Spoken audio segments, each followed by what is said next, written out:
Esse vídeo falar sobre o final de Todas as Flores, aquela novela que estava na Globoplay. Sim, a novela acabou faz 2, 3 semanas, 4, eu não sei quando eu vou lançar esse vídeo na verdade. E falar de novela que acabou faz tempo super engaja na internet, né, pra vocês verem como eu entendo do assunto. Mas eu não queria falar necessariamente da novela, eu queria falar sobre o tema furo de roteiro. Mas antes de começar propriamente o assunto, eu ia pedir para vocês, se puderem, curtirem, comentarem aqui e compartilharem. Eu sei que o Instagram está dificultando um pouco o compartilhamento de vídeos longos. Manda no WhatsApp para os amigos, enfim, comenta, manda o link, que a gente agradece.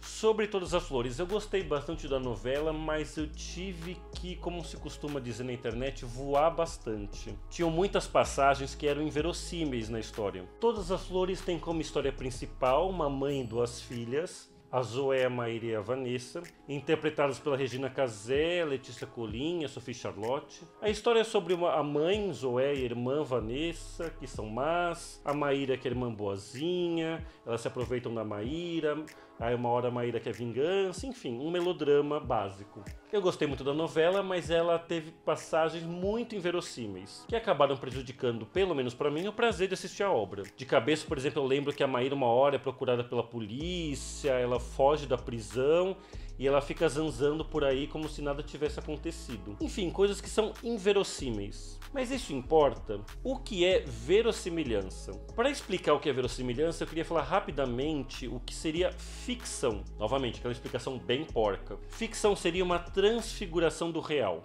Seria criar um universo imaginário, mas possível de existir. Ou seja, esse universo tem uma certa lógica. Um exemplo dessa verossimilhança, dessa lógica interna. Vamos pegar Game of Thrones. Aquele universo criado pelo autor, é possível que a gente acredite, dentro daquela lógica, que naquele universo existam dragões, existam feiticeiras, exista magia. Uma lógica que não caberia, por exemplo, em Todas as Flores. Já numa história onde o universo criado se passa nos dias de hoje, com dramas e questões da atualidade, a gente não acreditaria se um dragão aparecesse no meio da história. Ele quebraria essa lógica interna que é apresentada para o leitor ou para o espectador. Se essa verossimilhança ela é quebrada, ou a gente começa a desconfiar daquela lógica interna, se costuma dizer que a história tem um furo de roteiro. Um furo de roteiro seria quando a narrativa da história meio se contradiz. É como se a história fosse por um caminho diferente das regras que ela mesma apresentou, diferente da lógica interna que ela mostrou no seu início. É como se faltasse alguma parte daquela história, alguma coisa que explicasse por que a narrativa andou por onde andou. Por isso que se chama furo.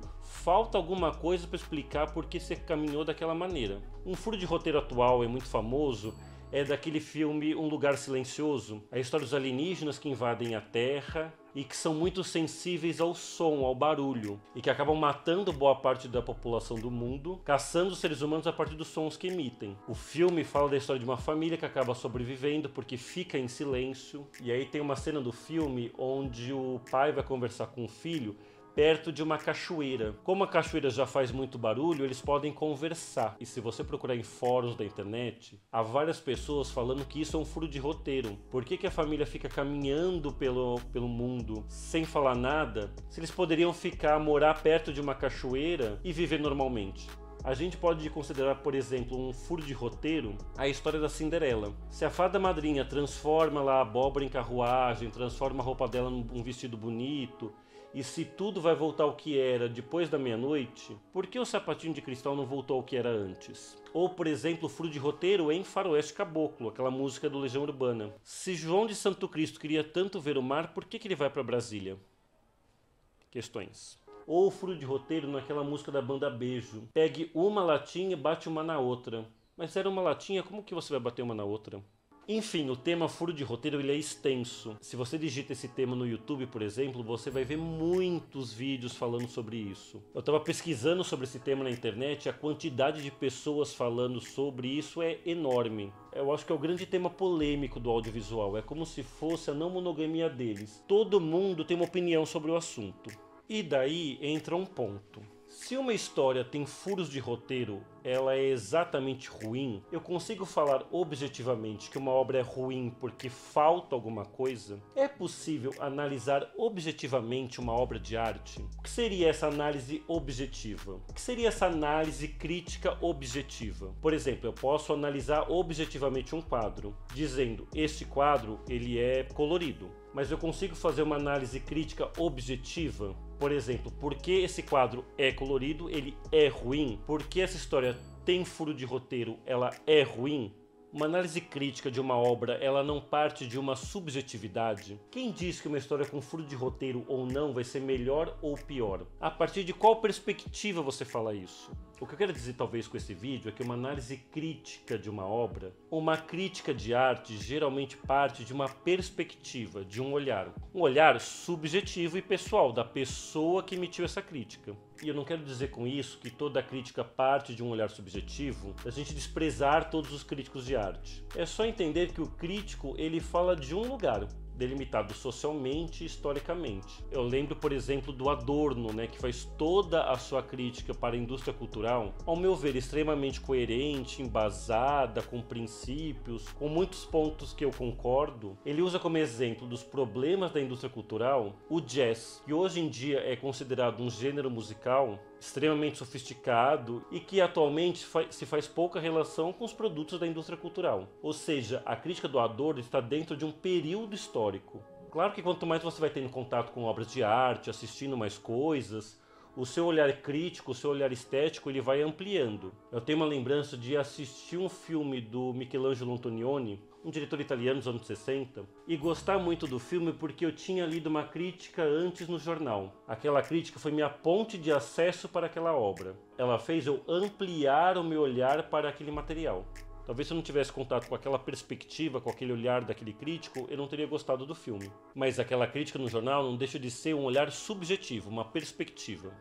Lógico que tem muita gente que gosta de categorizar uma obra como ruim objetivamente, porque esse tipo de crítica causa polêmica. Você misturar essa análise objetiva com a sua subjetividade traz ironia, traz engajamento, traz likes. Os exemplos são vários. Eu mesmo, às vezes, em mesa de bar, com amigos ou publicando na internet, eu gosto de polemizar dizendo quanto eu detesto os Batmans do Christopher Nolan. A quantidade de pessoas que acham aqueles filmes obras-primas, as melhores adaptações dos quadrinhos, a seriedade com que Nolan trata aquele personagem. Primeiro que eu acho muito estranho você tratar com seriedade um milionário que se veste de morcego e sai andando por aí. E toda vez que alguém fala sobre a genialidade daquele filme, eu lembro da cena que o Duas Caras só reconhece o Coringa depois que ele tira a máscara.